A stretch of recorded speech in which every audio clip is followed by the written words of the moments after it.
think the day I put as much effort into designing sound as much as I do visuals, I think my videos might become better. If you close your eyes, you'll actually realize that there's this whole layer of sound that someone's actually very intricately and very delicately tried to build underneath the whole sort of video. But you wouldn't actually notice this if you wasn't paying attention to it. So this is everything that I think about when I add sound to videos. When I think about sound, there's a lot of different ways that sound can be classified. The one that most people think about is probably the transition sounds. Usually when someone's complimenting a video for having good sound design, they're usually talking about the transitions or some sort of transition sound effects. It's anything from like a whoosh, like a swoosh, to like a flick, just anything in between clips that instead of using a visual sort of cue to change clips, it's like an audio cue, and you can just sort of put this little like audio clip in between anything from like jump cuts to actual transitional footage. My personal favorite is probably the I like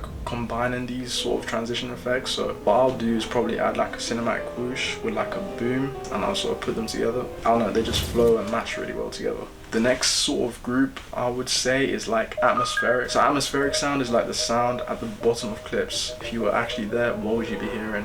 What are sort of like the environmental sounds that you would be hearing? If you're making an event video or an event recap, you're probably going to want to add some sort of like crowd chatter. So you're going to want to match the sort of intensity of your environmental sound to the intensity of what the viewer is seeing on the screen. And I try to remember that like I need to add enough to make it realistic and not add too much to where it's like it like drowns out everything else that's going on in the video.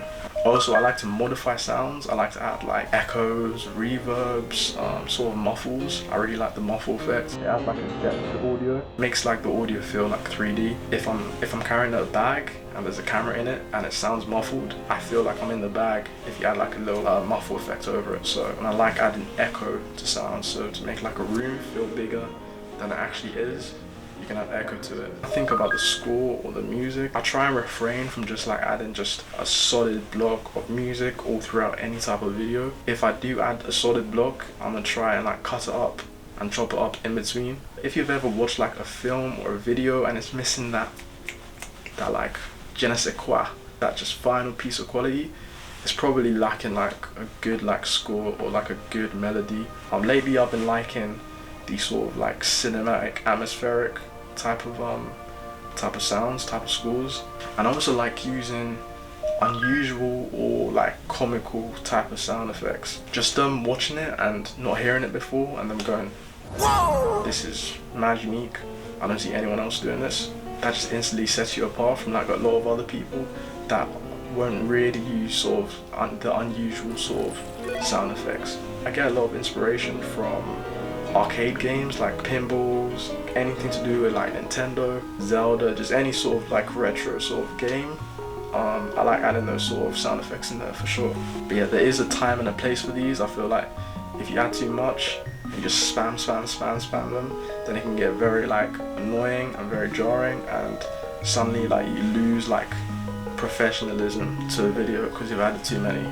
Like Mario Kart pings, I always leave sound to the last second to think about, which is kind of sad because I feel like if I thought about it sooner, then some of the videos would be a bit better. But my first port of call, I have like a list of websites of sound that I go to. If I can't do that, I'll just use the background clips or audio that I've already shot that just sort of matches the audio. Or do like a little like noise reduction. So yeah, I try and use my in-camera audio as much as possible.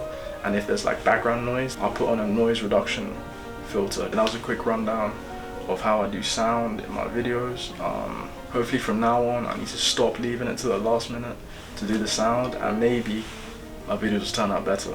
Yeah man, shout out to the DHM, subscribe.